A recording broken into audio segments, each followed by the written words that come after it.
सभी पत्रकार बहनों और भाइयों को मेरा अस्सलाम व आदाब। आज की ये प्रेस कॉन्फ्रेंस एक जॉइंट प्रेस कॉन्फ्रेंस है जिसमें ऑल इंडिया मुस्लिम मजलिस मशावरत, जमात इस्लामी हिंद, जमीयत अहले हदीस, उनके नुमाइंदे यहाँ नहीं पहुँच पाए हैं, वो भी हमारे डेलीगेशन में शामिल थे। ऑल इंडिया मिली काउंसिल और त्रिपुरा से हमारे SIO स्टूडेंट इस्लामिक ऑर्गेनाइजेशन के वहाँ के प्रदेश अध्यक्ष शफीकुर रहमान इस डेलीगेशन में शामिल थे और जमात इस्लामी हिंद आसाम और त्रिपुरा के इंचार्ज नूरुल इस्लाम मज़हर भुइया वो भी इस डेलीगेशन का पार्ट थे। इसी तरह से नॉर्थ ईस्ट अमारत शरिया के ज़िम्मेदार मौलाना फरीदुद्दीन कासमी साहब वो भी इस डेलीगेशन का पार्ट थे। तो ये एक बहुत बड़ा डेलीगेशन और दिल्ली से हम लोग 6 लोग गए थे और वहाँ से और 3-4 लोग शरीक हुए और हमने 3 दिन पूरा वहाँ के जो अफेक्टेड एरियाज़ थे उनका दौरा किया और उन तमाम जगहों को देखा जहां मस्जिदों को नुकसान पहुंचाया गया, बिल्कुल रिमोट एरियाज़ में। और वहां जो मुस्लिम परिवार थे विक्टिम्स, उनसे हमने बात की और उन गांवों के जो गैर मुस्लिम ज़िम्मेदार थे, समझदार लोग थे, वहां के पंच सरपंच, वो भी, उनसे भी हमारी मुलाकातें रही। और आखिर में हमने अगरतला में 2 नवंबर को एक प्रेस कॉन्फ्रेंस करके वहाँ की घटनाओं के बारे में प्रेस के माध्यम से हमने डिटेल्स को बताया। इस दौरान हमने इस बात की कोशिश की कि वहाँ के CM से हमारी मुलाकात हो ताकि ये सब बातें उनसे भी कही जा सकें और उन्होंने क्या किया है, क्या एक्शन लिया है, उनका क्या व्यू है वो भी हम जान सकें। यहाँ जाने से पहले ही से हमने उनको एक लेटर के ज़रिए से इत्तला दी थी और कहा था कि हम आपसे मिलेंगे वहाँ आकर, लेकिन हमारी कोशिश के बावजूद बार बार CM की तरफ से ये तो कहा गया कि हम मैनेज कर रहे हैं CM से मुलाकात का, लेकिन आखिरी वक्त तक CM से मुलाकात कंफर्म नहीं हो सकी, जिसका हमें अफसोस है और शायद उनको भी अफसोस करना चाहिए इस बात का कि दिल्ली राजधानी से डेलीगेशन आया और पूरे त्रिपुरा में घूमा और CM जो है उनसे मिलने का वक्त भी नहीं निकाल सके। हालांकि हमने यहाँ आने के बाद पूरी सूरत हाल और पूरी स्थिति को एक लेटर के ज़रिए से कल ही उनको पोस्ट किया है हमने और वो लेटर उनको मिल गया होगा। जो बातें हम उनसे मिलकर कहना चाहते थे वो सब बातें हमने CM त्रिपुरा को लेटर के ज़रिए से हमने लिखी हैं। इसी तरह से हम चाहते थे कि वहाँ के पुलिस के आला अधिकारी DGP से हमारी मुलाकात हो, तो हमने कोशिश की, उनके ऑफिस से बराबर हमारी बात होती रही, लेकिन DGP भी आखिर तक समय नहीं निकाल सके हमसे मुलाकात का। अलबत्ता उनके एक IG का फ़ोन हमारे पास आखिरी वक्त में आया जब वहाँ से हम निकलने वाले थे। उस वक्त उन्होंने कहा कि DGP बिज़ी हैं, उनसे मुलाकात नहीं हो सकती, आप हमसे आकर मिल लीजिए। तो हमने उनका सिर्फ शुक्रिया अदा किया और कहा कि अब जो है काफ़ी देर हो चुकी है और हमें निकलना है।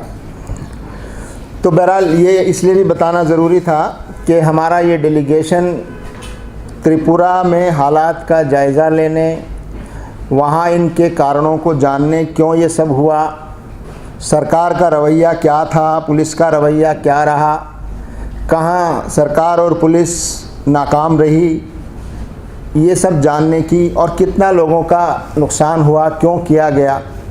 अभी हमारे मशावरत के सदर नवेद हामिद साहब ने आपको बहुत सारी डिटेल्स बताई हैं।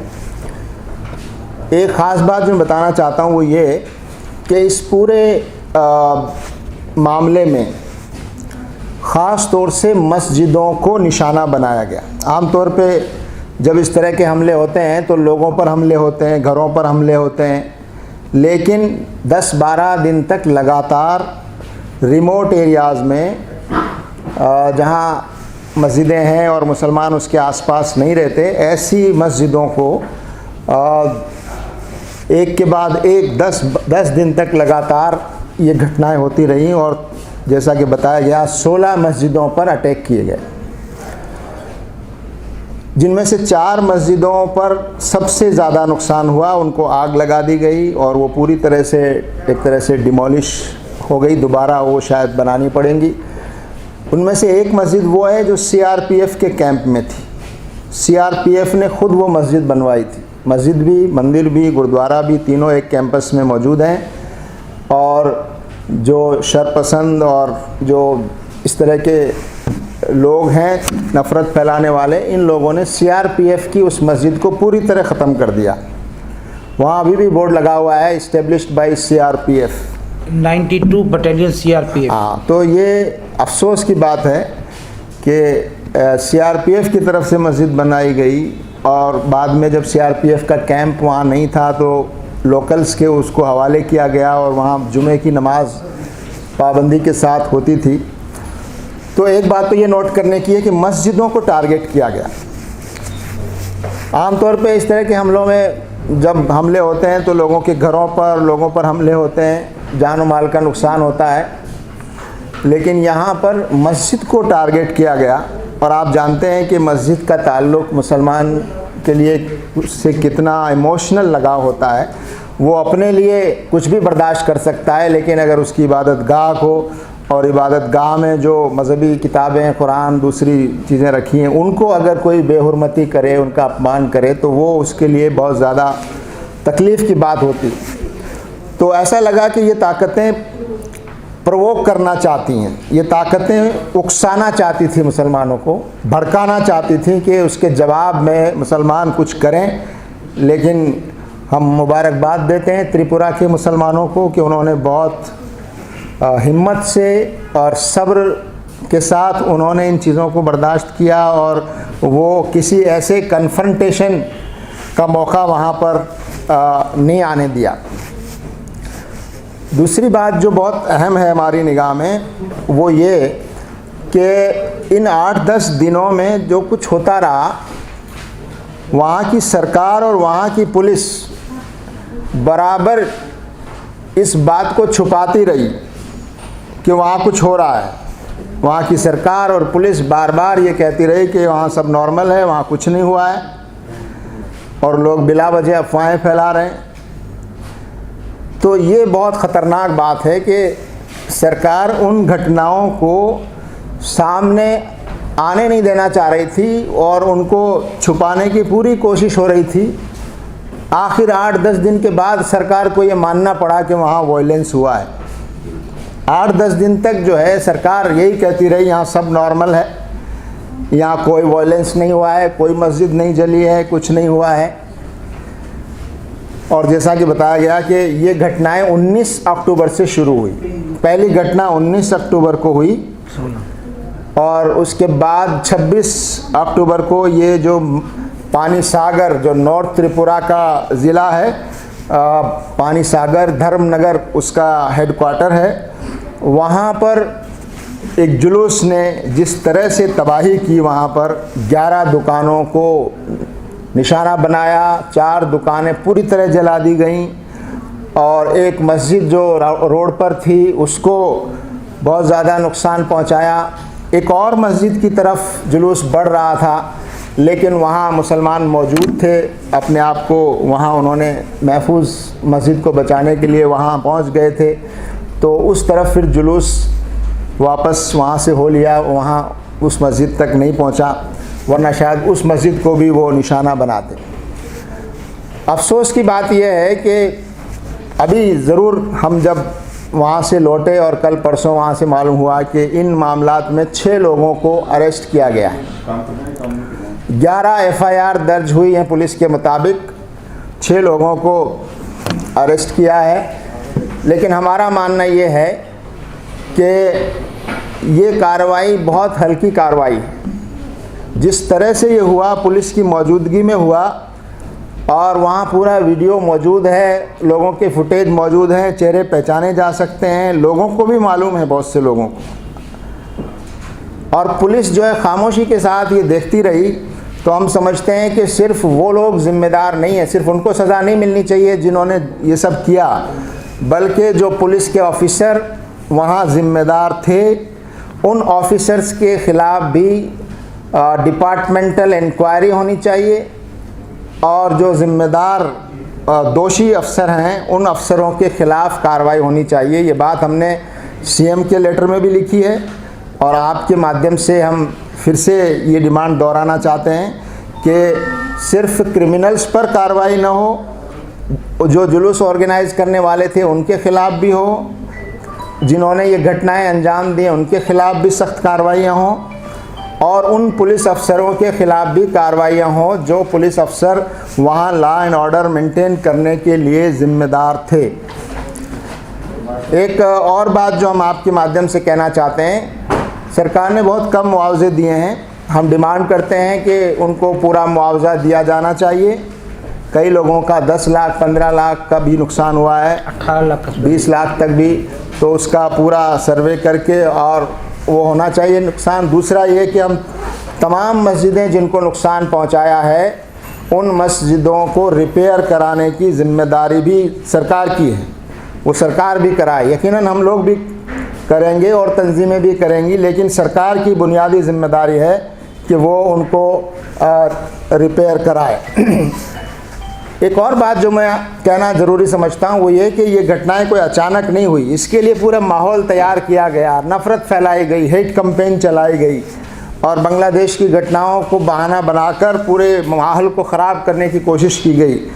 पुलिस को, इंटेलिजेंस को ये सब बातें मालूम थी और इस हेट कैंपेन को रोकना चाहिए था और ये जब नफ़रत फैला रहे थे, माहौल को गर्म कर रहे थे, उस वक्त पुलिस को ऐसे लोगों के ख़िलाफ़ कार्रवाई करनी चाहिए थी। अफसोस की बात यह है कि पुलिस ने उन लोगों के ख़िलाफ़ कार्रवाई करने के बजाय मस्जिदों को नुकसान पहुंचाने और आग लगाने, दुकानों को आग लगाने वालों के ख़िलाफ़ सख्त कार्रवाई करने के बजाय, पुलिस अफसरों को सज़ा देने के बजाय उन्होंने सोशल मीडिया में जो लोग एक्टिव थे या सोशल मीडिया के ज़रिए से जो लोग इन चीज़ों को पहुंचा रहे थे, जिन पर ये इल्ज़ाम लगाया गया कि उन्होंने गलत बातें फैलाई और उन्होंने माहौल ख़राब किया। और आप देखिए कि 2 लोगों को उन्होंने बाकायदा UAPA का नोटिस भी जारी किया और 100 से ज़्यादा लोगों की एक लिस्ट जो है FIR के ज़रिए से जारी की गई है, जिन्होंने जिनके ख़िलाफ़ सोशल मीडिया में गलत बातें, रूमर्स फैलाने का इल्ज़ाम लगाकर और उनके ख़िलाफ़ कार्रवाई करने की। यानी आप कार्रवाइयाँ भी नहीं कर रहे हैं, उल्टा जो लोग आपकी इन कमज़ोरियों को एक्सपोज़ करना चाहते हैं कर रहे हैं। और जो आपके रिपोर्टर्स हैं, फैक्ट फाइंडिंग टीम के लोग थे, जो एडवोकेट्स थे, जो यहाँ से दिल्ली से एडवोकेट्स की एक टीम गई थी, फैक्ट फाइंडिंग के लिए गई थी, उनके भी 2 लोगों के ख़िलाफ़ UAPA के नोटिस जारी किए गए। तो सरकार बजाय इसके कि कल्प्रिट्स पर, क्रिमिनल्स पर कानून हाथ में लेने वालों के ख़िलाफ़ सख्त कार्रवाई करे और अपनी गलती को माने, वो इन आवाज़ों को भी दबाने की कोशिश कर रही है। ये एक बहुत ही ख़तरनाक बात है। मैं अपनी बात को ये कहते हुए ख़त्म करना चाहता हूँ कि वहाँ के हिंदू आवाम ने इन सांप्रदायिक और फासिस्ट ताकतों का जो त्रिपुरा में कुछ ज़्यादा बड़ा करना चाहते थे, उनका साथ नहीं दिया। ये एक अच्छी बात है। और दूसरा ये कि मुसलमानों ने बहुत धैर्य के साथ और सब्र के साथ हालात को काबू में रखा और आपस में कोई कन्फ्रंटेशन नहीं हुआ और हमें इत्मीनान है इस बात का कि वहाँ कोई जानी नुकसान नहीं हुआ और कोई इस तरह की चीज़ नहीं आई। लेकिन ये कि ये जो हुआ हमारे देश के लिए, हमारे प्रदेश के लिए बहुत ही अफसोस की बात है।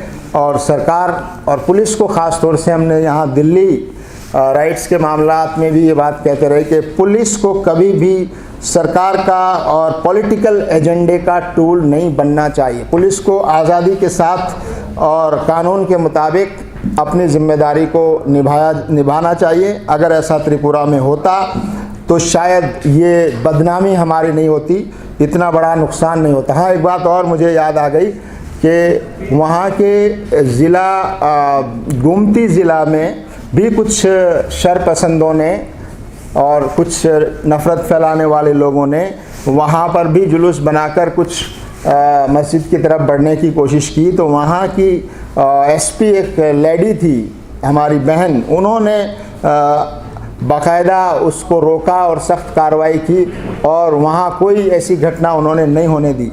तो जब ये मिसाल मौजूद है जिसकी हम अप्रिशिएशन करते हैं, जिसको हम अच्छा समझते हैं, तो आखिर पानी सागर में और पूरे 4 ज़िलों में, 8 में से 4 ज़िलों में जो 16 मस्जिदों को शरपसंदों ने नुकसान पहुंचाया, आखिर पुलिस वहां क्यों नहीं कार्रवाई कर रही है?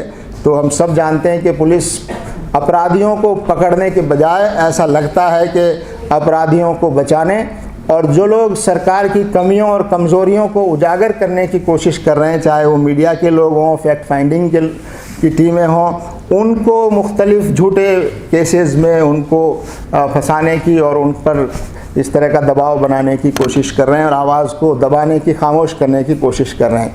तो इन हालात में हम ये समझते हैं कि बहुत सी तंजीमें वहाँ गई हैं, हम लोग भी वहाँ गए थे। सरकार को तो अपनी ज़िम्मेदारी निभानी ही चाहिए और हम कोशिश करेंगे कि सरकार पूरा इसका कंपनसेशन दे और रिपेयर कराए, लोगों को पकड़े, लेकिन हम तंजीमें भी वहाँ जो कुछ मदद कर सकते हैं लोगों की वो ज़रूर करेंगे। हमारी टीम दोबारा वहाँ जाएगी इस मकसद के लिए कि वहाँ की मस्जिदें दोबारा आबाद हों, वहाँ लोग दोबारा से उन मस्जिदों में नमाज़ पढ़ें और जो नुकसान हुआ है वो नुकसान पूरा हो और जिन लोगों के कारोबार पूरे ख़त्म हो गए हैं वो दोबारा से अपने कारोबार शुरू करने के लायक बन सकें।